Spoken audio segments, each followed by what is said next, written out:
Don't touch that app. You found Thinking Through Autonomy. Today's episode focuses on the race to find the money that fuels the drone and driverless revolutions. Today I'm speaking with Kaitlyn Henry, and she's an associate with OpenView Venture Partners, and they're an expansion stage software-focused venture capital firm up there in Boston. We'll be talking about the basics of what an investor is looking for when it comes to investments in autonomy, how they evaluate your company, your team, your technology, and that little thing called the exit strategy.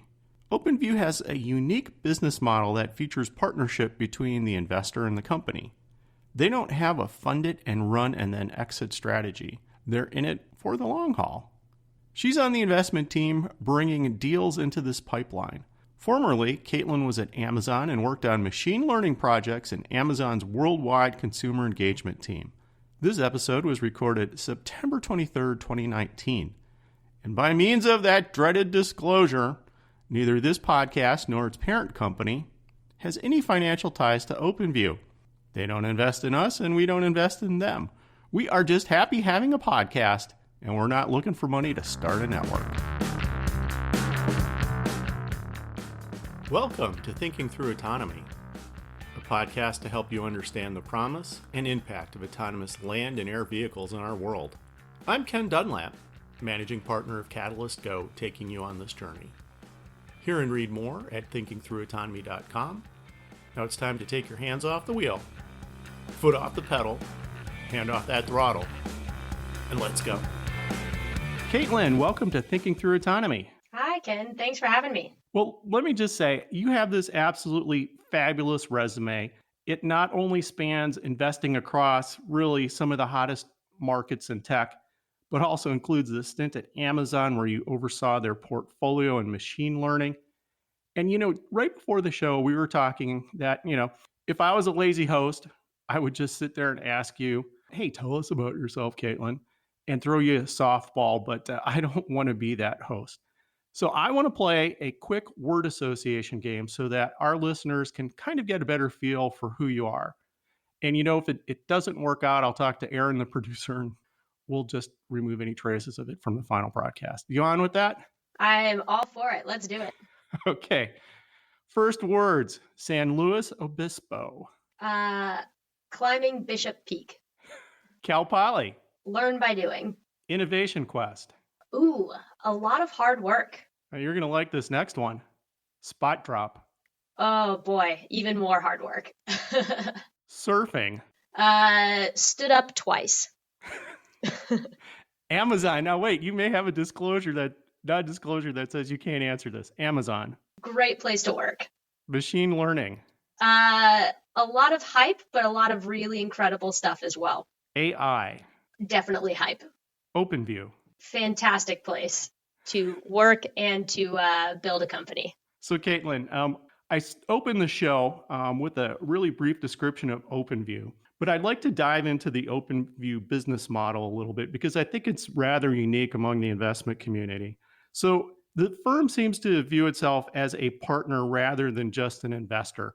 What kind of mindset is that when you go in and you look at a company? How does a partner look at a company versus just the investor? Yeah, the expansion model that we have at OpenView and the support model that we have for helping our companies was honestly a huge reason why I chose to work here. Out of all the other venture firms that are out there, we have essentially this team of folks that are working as full-time strategists for our investment portfolio. Totally separate from the people like me who are doing the boring VC stuff at the end of the day. Like these guys spend really meaningful time with our portfolio companies and try to put effort into making them better, giving them a full-time set of resources where they may not have otherwise had that. So I'm honestly surprised that it's as much of a differentiator in the venture capital world as it is. You'd think that for the sake of both, putting all the energy that you can into helping your company succeed, as well as, just even keeping an eye on your investment. If you want to look at it from that angle, you'd think more people would want to do this, but it truly is different than a lot of the other venture capital firms that I've run into. And I think when we think about how we partner with companies, it's really with this idea of how can we build something together? Let's keep the entrepreneur in control, doing what they do best, and really just giving them any sort of pattern recognition or extra set of hands where we can to help, tweak some of the fine-tuned things. So, obviously investing is all about performance. And I'm wondering, how do you go ahead and quantify that business model versus other business models that are out there? I mean, is there a target number that you can point to and say, this is how much more successful we are? Is there a gut feeling you can point to how do you put your arms around saying, hey, we're actually making more money doing it this way than if we did it another way? Totally. And we actually, after each project that we run with our portfolio companies, we sit down and we think about the ROI, both, qualitatively, does this feel better to the company? Are they happy with the results? But also really, really quantitatively. We've done projects in, pricing, for example, that have produced like real meaningful additional revenue for our portfolio companies. And that's something that, turns directly back into returns for us. So it's a perfect win-win situation. Or maybe we'll do a customer segmentation project where we identify a totally new set of customers that these folks could be going after, help them capture it, which again, produces more revenue for the company. And at the end of the day, better returns for us. So there really is a quantifiable way to tie this back to better investment outcomes. And we try to maintain a really data-driven approach to that when we think about it at OpenView. So as I think about worries in a business model like that, do you think that a company that you may invest in or a company that you do invest in might look at OpenView's participation as some sort of a crutch, and therefore they're going to lose some of their hunger and they'll say, well, OpenView will take care of that for us. How do you keep OpenView from, being a crutch, quite frankly? Yeah, no, it's a fair question. I think at the end of the day, what we can do is supplement great things that are already there. If your business is truly, not going to go anywhere unless someone like OpenView can come in and help, jiggle some of the puzzle pieces together, it's probably not likely that we're actually going to be able to do that much for you anyways. I'd say, the entrepreneurs are putting in 99.9% of the work. At the end of the day, we can provide some help with pattern recognition, with, maybe helping them prioritize something that they may not be able to. But, I really don't think it ends up being a crutch at the end of the day, just because so much has to already be in place from all of the hard work that the entrepreneur has done in order for this model to even work. We're certainly not building businesses from the ground up. There's a ton of work that's been laid before that. And we actually, if anything, we view the entrepreneur as a crutch for us to be able to do our job well. Because if they've done a fantastic job building their business, it makes, our tiny little marginal improvements all that much easier. So then you fall back to, being the investor and not the driver. You leave that to the folks who started and built and run the company. 100%. I mean, they're going to know their world 10 times better, 100 times better than I ever could. So while, we want to be there if they want us there to help, to maybe provide some guidance at the end of the day, the entrepreneur is 100% driving this entire thing forward. I want to talk now a little bit about a flagship company that you're investing in, and that's part of your portfolio, called Belina. And I think some listeners are going to remember that as a company called Resin. They provide infrastructure to manage groups of connected devices on the Internet of Things. But I think what I just described maybe just scratches the surface of their capabilities. Can you share a little bit about the Belina story? Yeah. You hit the nail on the head with what they do. They're a complete set of tools for building, deploying, and managing software on IoT devices or edge devices. And really the thing that we were compelled by with Belina was that, rather than asking developers to learn an entire different way of writing code, which you often have to do for edge devices, because writing software for a sensor is different than writing software for a web application. Belina did a fantastic job of really just abstracting some of those principles down into container-based workflows, things that web developers were totally familiar with. And really, it's going to sound a little hyperbolic, but these guys are truly just unlocking the power of what you can do at the edge, because it no longer becomes a question of, hey, I don't think I have the tools to be able to do this, or I don't understand how to do it.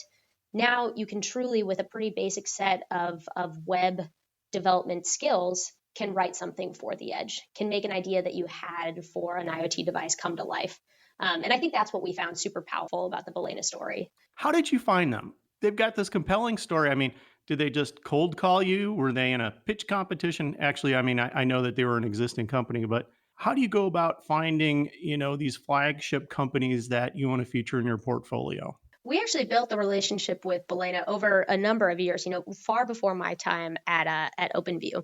We had met them, I think, at reInvent a couple of years back and had, just exchanged some really positive conversations with their CEO, Alex, and really just stayed in touch with them over time, provided advice where it was helpful, had conversations about what they were doing and connected them with people that we thought would be helpful to them. But really, it was kind of happenstance in the beginning and then continuing to build a relationship with them over time that, eventually gave us the opportunity to come along their journey. I think very rarely do these things totally come out of the blue without putting in a ton of work beforehand. There's a huge thing to be said for building the relationship with these companies and being genuinely helpful, even far beyond or before the time when it makes sense for you to invest. And I think any investor that says, hey, I'm only going to talk to companies when they're within 6 months of looking to raise a round that's right for me, I don't think that really behooves you to finding these true, generational companies that stand the test of time. Well, two of their customers are companies called Autonomy and Skycatch, and they're cloud-based service providers for the drone industry. And I'm just wondering how you as an investor and OpenView as a company kind of put your arms around potential investments like Belina, which is counting on revenue from at least one industry that is very young, very volatile, and there's really no certainty around it. How do you look at that revenue stream? Yeah, no, it's a great question. And I think, be it something like autonomous vehicles, be it something like drones or another emergent industry like blockchain, I think a lot of investors, including myself and some of my partners at OpenView, though some may have a different perspective, it's really exciting to be able to bet on the picks and shovels that will enable the end users at the end of the day. Rather than betting on a specific way that drones are going to be used to improve society or a specific way that blockchain is going to be implemented. I think really at the end of the day, what's exciting to me as an investor is who are the people building the tools that will allow an entrepreneur sitting in their garage to say, hey, I have extreme expertise in e-commerce delivery. How can I use this set of tools to be able to make my idea come to life rather than telling someone, hey, we think this is the best way to do drone delivery.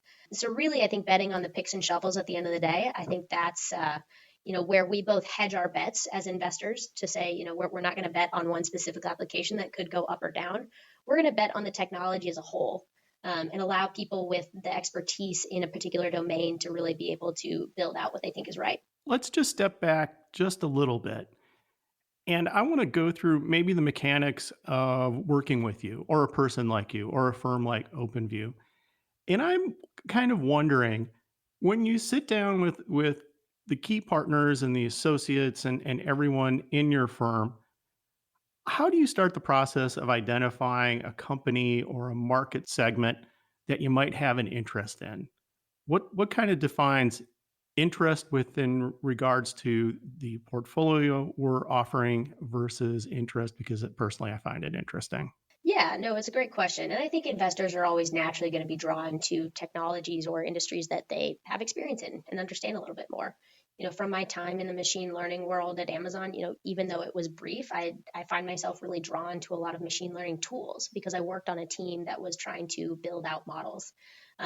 So there's always going to be an element of personal interest that I think will help investors sniff out stuff that, they've spent time in and that they find interesting. But I also think something that we do at OpenView that a ton of other firms do is spending time on the ground with people that aren't founders and that aren't investors.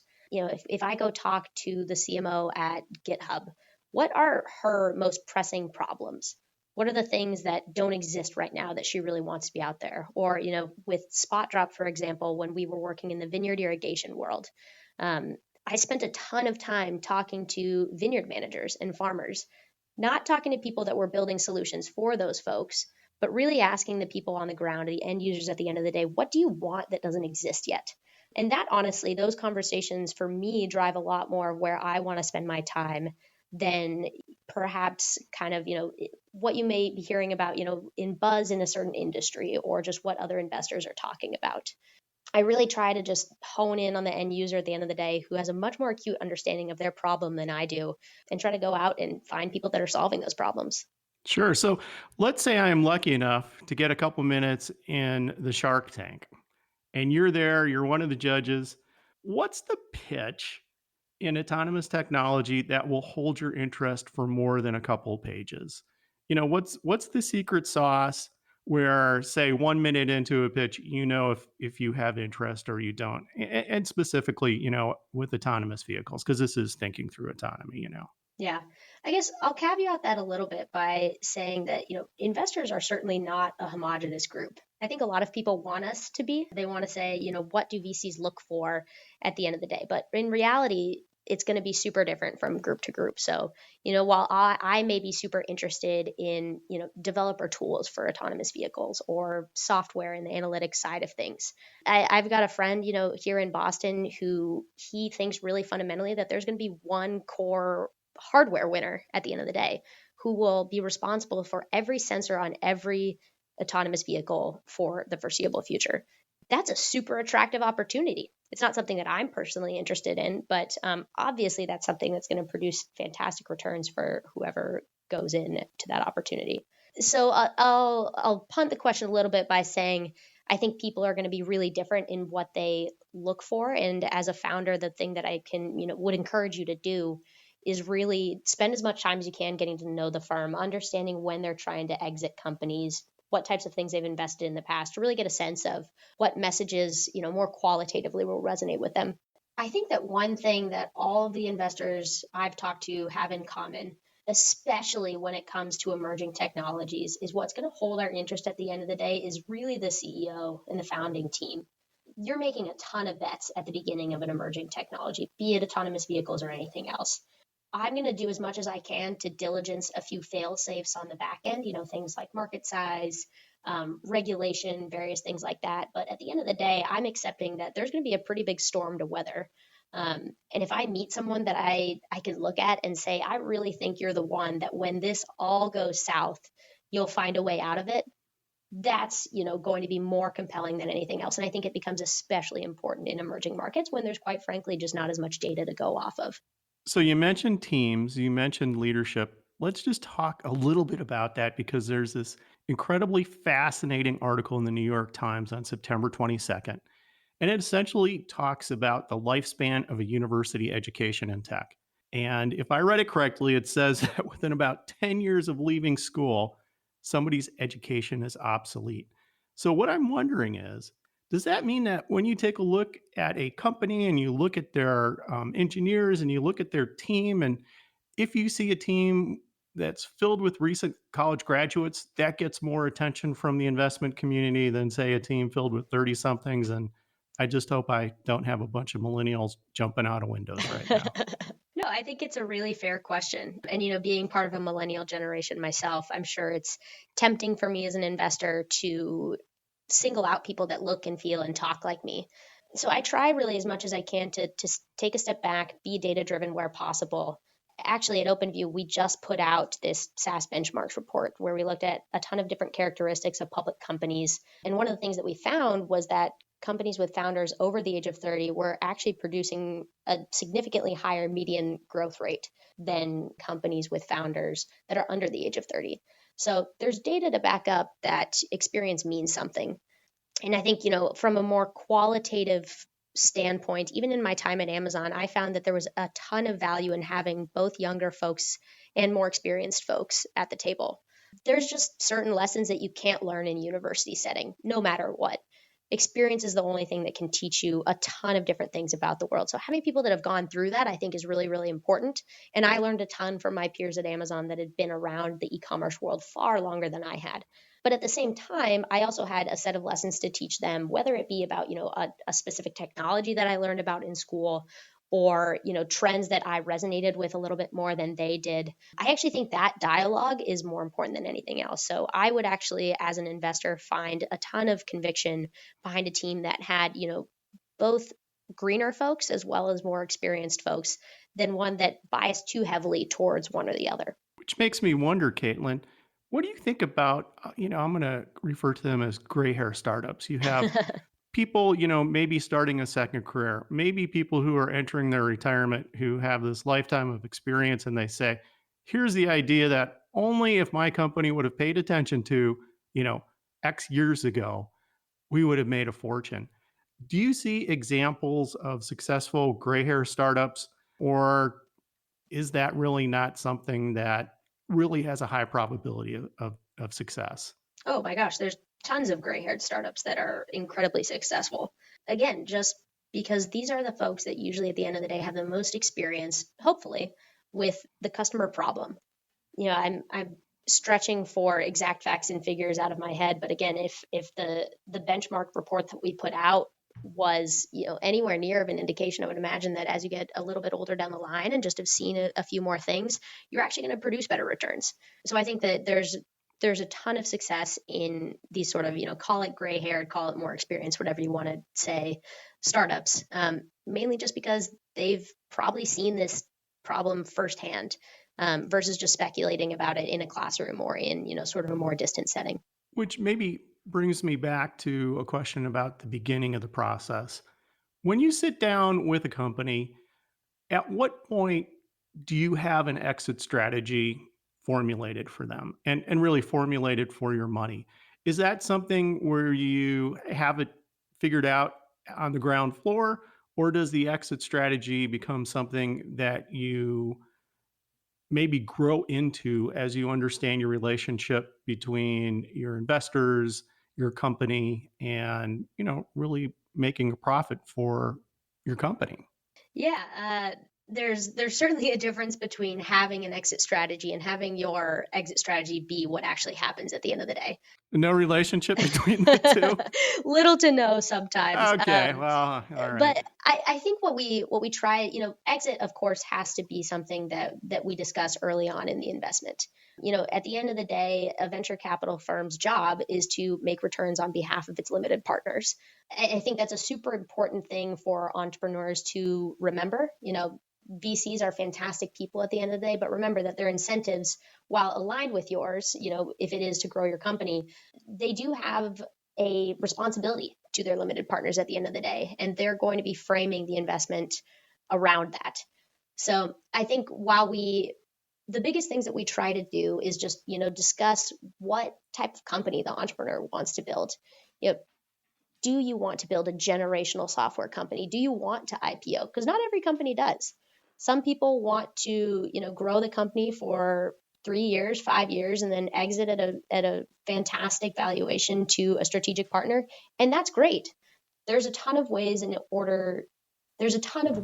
you can grow a company and eventually exit it. And I think just making sure that you and the entrepreneur are aligned on what you want to do, that's really all you can ask for at the end of the day. Because if your entrepreneur wants to build a generational software company that IPOs and you don't think that's realistically going to happen at the end of the day, you're not going to be in a position to give them good advice, or your incentives aren't going to be aligned at the end of the day. So just making sure you're on the same page about the plan, even though the plan will most likely fail, I think that's the most important thing.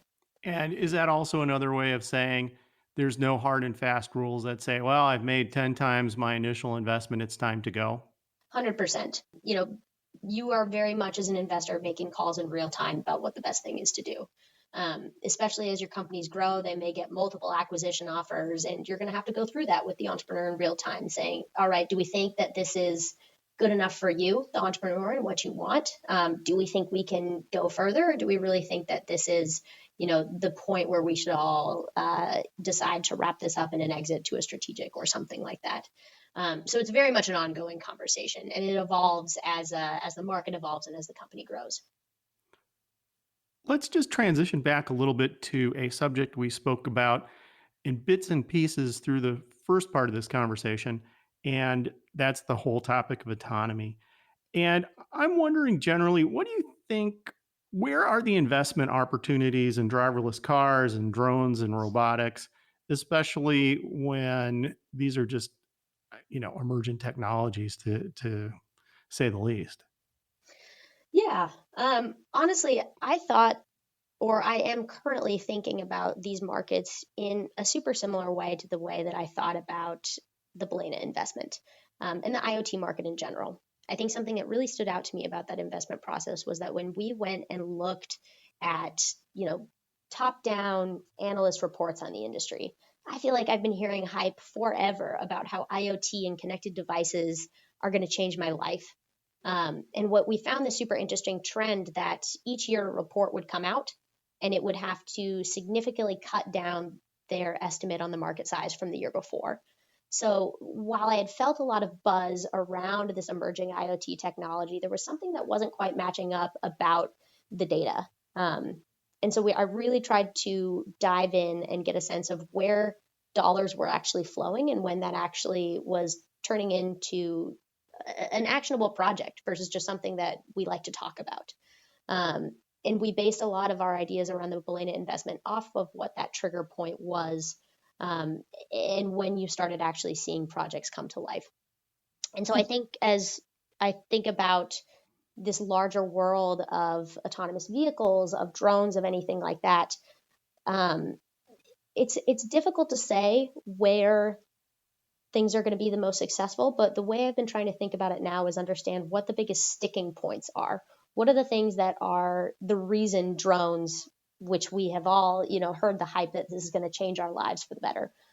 Why aren't they that right now?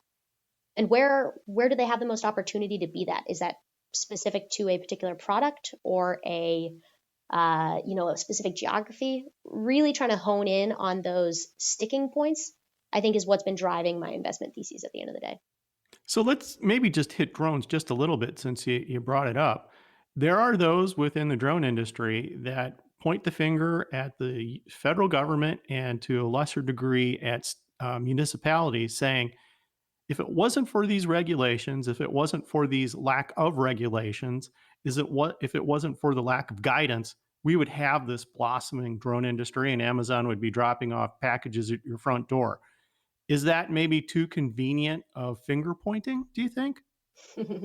I'll caveat the whole thing by saying, I primarily being a software investor, there's a really specific part of the drone world that I'll look at, and I think there's a lot of moving parts in this whole thing. I think finger pointing to regulation it can often be a shortcut. It's a significant thing to consider when growing a company, but there's a lot of ways in which you can build your startup in the world that exists today, especially because you're probably thinking about your solution in the parameters of what people value today. So while I think that, it sounds really nice to finger point it and say that regulation is the sole reason why we don't have a, society that's been perfectly optimized by drones, it's very rarely the only problem. I think in the cases where it has been the only problem, you found companies, often find a way to circumvent that. Take Uber or Lyft, for example, inserting their technology into cities, sometimes where they didn't always have the permission from the city to be there. They found a way because the value was there at the end of the day. And if it was truly just the regulation stopping them, they often found a way to make it work retroactively. So I'm not positive on this, but my hypothesis would be that regulation is not the only thing stopping the drone industry from blossoming into the vision that we've been fed it could be. If we were to maybe discuss just in the most general sense, timelines around investments in driverless cars and drones and robotics, what does that curve look like, in terms of what you're seeing? Are we at the peak and things are dying when it comes to investments? Are we not even starting that journey to seeing the real serious money go in? Where do you think we are?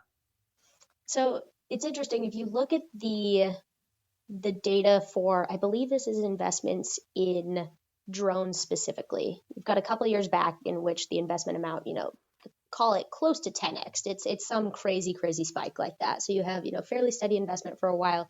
You see a huge spike, and actually in recent, past 2 years, it's gone down a little bit. And I think that this actually closely, while I don't have exact figures on how this specific market worked, anecdotally, it follows a similar story to how I felt the smart home industry worked.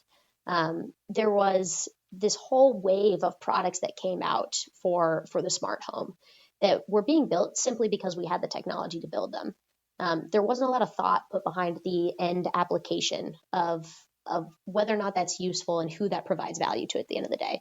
So you saw this huge spike in creation of smart home products that was followed by a relatively long and significant downturn when people were either, staying steady with the products that worked or discontinuing products entirely. And I think with both the introduction of voice as well as just a little bit more thoughtful product development, we've actually seen the number of smart home products, go back up again. And I think drones and autonomous vehicles in general are going to follow this same curve. So, while there certainly was a spike, and I think we may be, at the edge of the first spike, followed by potentially a little bit of a lull or a slightly slower growth rate than before, it's entirely possible that goes back up again, especially as we start thinking through a lot of these tough problems that we're now running into, be it around regulation, be it around the end value that this actually provides the user and how to build for that. It all goes through cycles. So I wouldn't say that we're at the peak of anything right now. I think there's a lot of sticky questions that we're running into about investing in these type of technologies that will maybe slow things down for a little bit, but I have no doubt that this is not the end or the low or the high point as we know it. So, Kaitlyn, is it safe to say that while we're waiting for that driverless car to pick us up, or we're waiting for that drone to deliver the package to our front door, that there are components, there is software, there are compelling parts of that ecosystem that really warrant a strong look by the investing community? I think yes. Where I think investors, again, I've made this point before, so hopefully I don't sound too much like a broken record, but if you as an investor buy in to the idea that this technology will exist in the world in some way, shape, or form in the future, which, there's been very few technologies that we've seen emerged that have totally fallen off the map, be it to regulation or anything like that. Things may be curbed, but they very rarely disappear entirely. So if you as an investor accept that this technology will exist in some way, shape, or form in the future, even if it's different than how you think it will be now, you're probably going to invest in the software or the technologies that will allow that exploration or that movement to happen regardless of whether or not a specific application goes up and down. So again, it comes back to this idea of how do we invest in developers? How do we invest in the people closest to the problem and give them a set of tools versus betting on a particular application? I think that world is very exciting to at least me personally as an investor and some of the investors that I spend my time with right now, especially at this moment in time, as there are a lot of questions around what this looks like, especially if you consider it in the grand frame of what you would call a typical VC investment horizon of, 10 years or less, let's say. Yeah, I think those are really the spots where I gravitate towards and, some of the people that I spend my time with gravitate towards. And is there a buzz within your networks about things like perception systems, whether it's LiDAR, whether it's camera-based, whether it's radar-based, or whether it's a solid-state LiDAR technologies? Are those things generating interest, or is that still part of the background noise? Absolutely. They're generating a ton of buzz, and, new technologies always will. I think where I've found that I really resonate with investors is in the folks that are willing to take a step back and say, hey, I'm not the expert in this technology. I think especially when it comes to these really complex things like computer vision systems or LiDAR or anything else, if you have an investor that says that they are, more uniquely positioned than the CEO of a company or a head engineer to tell you why one system is going to be better over the other, I'd question where that VC is getting their information. Or I'd question whether or not they're really trusting the people that are closest to the end user at the end of the day. So, the buzz will always be there, but I think that most VCs try to do a good job of saying, hey, we can look at this system from a high level, but let's let the people that really know it best, play this battle out and do what we can to support the people that we think will know how to ride that wave. Kaitlyn, in our last couple minutes together, I just want to talk a little bit more about AI fatigue and your investing philosophy. You and I were recently at a forum at MIT CSAIL in May, and I heard one of your competitors say something very close to, If I hear another pitch that includes the words AI, I'm going to throw up. Is there AI investment fatigue? What is causing this? And what's all of this consternation about mentioning the words AI?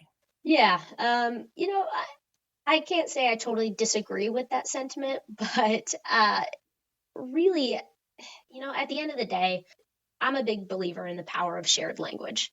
Um, am I a huge fan that the word AI has become synonymous both with fairly basic computer algorithms as well as this, futuristic idea of a robot that can think and feel like humans do? No, but at the end of the day, I'm willing to accept that 99% of the time, the word AI is meant to help me and the general population shortcut to just saying, I use a lot of data to understand a problem. So, certainly while I'm not really enthusiastic about a founder coming in and telling me that they've built this incredible AI that's better than everything else, I understand that at the end of the day, you're trying to communicate something. And I'm willing to, both take your technology at what it is and let's talk about the problem and the value that you're giving to the end user at the end of the day. But I'm also willing to sit there and accept that, all right, this may not be a super complex machine learning based or neural network based system. But the thing is that if they've built a product that gives value to the end customer at the end of the day, like, it doesn't matter what technology you use. So, I'd really encourage founders to step away a little bit from this, my mousetrap is better than everyone else's, and really just focus on the end user at the end of the day. That's going to be a much more compelling message to me as an investor than just saying, I built this incredible AI engine. Yeah, I really wish people used it less, but I'm more than happy to accept that AI is a shared word that society has accepted for talking more broadly about this world of big data. Well, it also seems that the marketing folks in these startup companies are maybe misrepresenting what they're trying to do. I'd like to think that if I went to one of the nation's top schools and left with a degree that involves machine learning, I would know the difference between generally using the word AI and then using, machine learning for what I was doing. I mean, do you think that maybe people in some of these startups are trying to pull a fast one where they're thinking, the money's not going to understand what we're doing because this is so incredibly complex, and we're going to call something really simple AI and try to get away with it? I don't think anyone's trying to deceive people at the end of the day. I think that if you rely too heavily on AI as your primary marketing message, there's probably some element of value that you're not delivering that you could, better rely on instead. As part of my diligence process for the investments that we make here at OpenView, we spend a ton of time talking to customers of the startups that we're looking to invest in. And I have never once heard a customer say, you know what, I chose this because the AI was better, or, the algorithm was better at the end of the day. They're always going to talk about time savings, about cost savings. And perhaps AI can help you deliver that, but, it doesn't necessarily have to. So while I think that, I certainly don't think any founder is trying to deceive people by using AI as a marketing message, I think they'd just be missing the point. And if you lean too heavily on AI versus end value, you might want to take a look at whether or not you're actually providing value at the end of the day and if that message is resonating with your customers. And I'm just wondering, does that mean that when you evaluate a potential investment, you go down to the code level to understand, hey, this is exactly what they're doing with machine learning. This is how the algorithms are being used. Or do you maybe stop a level above that so you're not looking at the code, so to speak? I mean, we have a very rigorous technical due diligence process that happens much later on in the investment, where we just go into the code, to a pretty granular level with experts in our OpenView ecosystem, just to make sure that they've built what they've said they've built. So, that's going to be part of the standard due diligence process of any investor. But, in the earlier parts of the conversation, one, for the sake of time, and two, because it's really the thing that matters at the end of the day. We're willing to talk about the product and the what's happening on the back end at a pretty high level, again with the end goal of really being able to focus on what does this do for your customer at the end of the day, because that's going to be far more important than the code that's underneath the hood. No investor will make a solid investment without doing some diligence and checking that you built what you said you built. But there's a lot of factors outside of that that matter a lot more at the end of the day.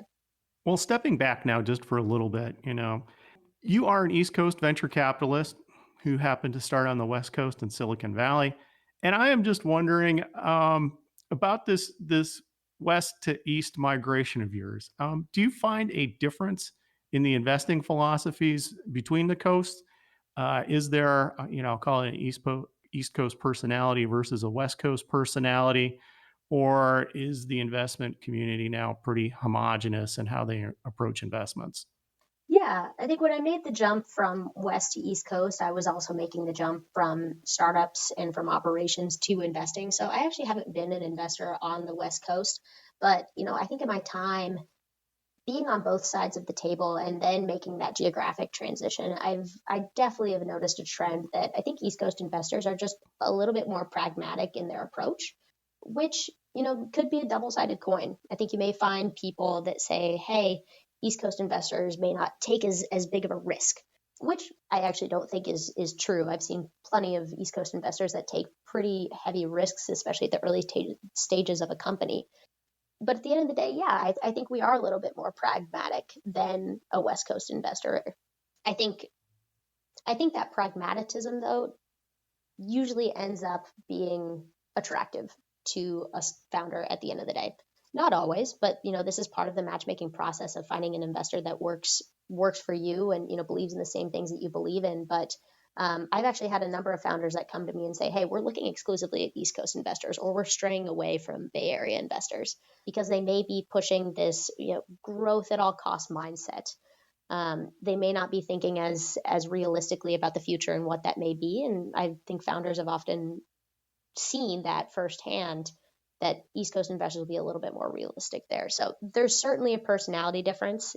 Every investor is also different. So you'll find plenty of examples of East Coast investors that feel like West Coast investors and West Coast investors that feel like East Coast investors.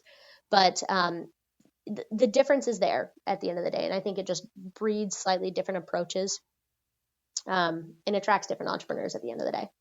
One of the things I just want to close this podcast with is maybe get your thoughts on East Coast versus West Coast when it comes to the pipeline from investing in something, starting early on from friends and family all the way to an IPO. It seems to me, and as you and I discussed, I'm not in the investment business at all. But if you look at the West Coast, starting at the university level until practically the IPO level, there is a pipeline. There's a pipeline which is well developed, which is very machine-like, which I think the investment community out on the West Coast has spent a great deal of time, energy, money, and maybe happenstance putting together. If you look at the East Coast, there's maybe not necessarily that pipeline. Certainly if I'm standing in front of CSAIL at MIT, I'm looking across the street and nearly every tech company in the world has an office there, which, is clearly to convince the ideas at MIT and also the talent at MIT to maybe gravitate that way. But it doesn't strike me that much as being a well-oiled machine and pipeline. Is that kind of a fair thing to say or not? I think that Boston, as well as the East Coast and New England scene in general, actually is a super strong pipeline. If you look at the places where venture capital dollars have been spent, Boston is right behind San Francisco. Not right behind so much from the dollar sense, but Boston in particular is the second best place behind San Francisco to build a startup. We've got the most venture dollars, even above New York. I believe the last figures were from 2018. I think too, because of the schools and innovation hubs that you have here, we actually do quite a bit to encourage early stage ideas. What I think the difference that you'll find is that, again, because there is a more pragmatic person here, both from the founder side, I think, as well as the investor side, you're going to have people be a little bit more cautious in how they build their startups, which may not result in quite as large of a top of funnel. But I would imagine if you dug into the data, what you would actually come to see is actually a larger proportion of startups are set up to succeed here on the East Coast versus on the West Coast. I think there's a ton of value in being able to create that top of funnel and encourage anyone with an idea to be able to go out and build it. But you're also going to see pretty high failure rates from that. So I think New England is actually really well positioned to be a place where really enduring companies are built, potentially more so than on the West Coast. And I think, hopefully everyone in the venture capital community, as well as the founding community, will really start to gravitate more towards this. How do I be enduring? How do I, potentially not think about growth at all costs, don't be profitable for 20 years, but, think about what's going to stand the test of time. I'd hope everyone shifts a little bit more towards that, but I actually think the East Coast is leading the way in those type of investments. Kaitlyn, on that, I just want to tell you I enjoyed this conversation just so much, and I really look forward to watching Belina grow, looking at your portfolio grow, and I wish you much success in the investments to come. Thank you so much. Thanks for having me, Ken. This is a fantastic conversation. Thank you.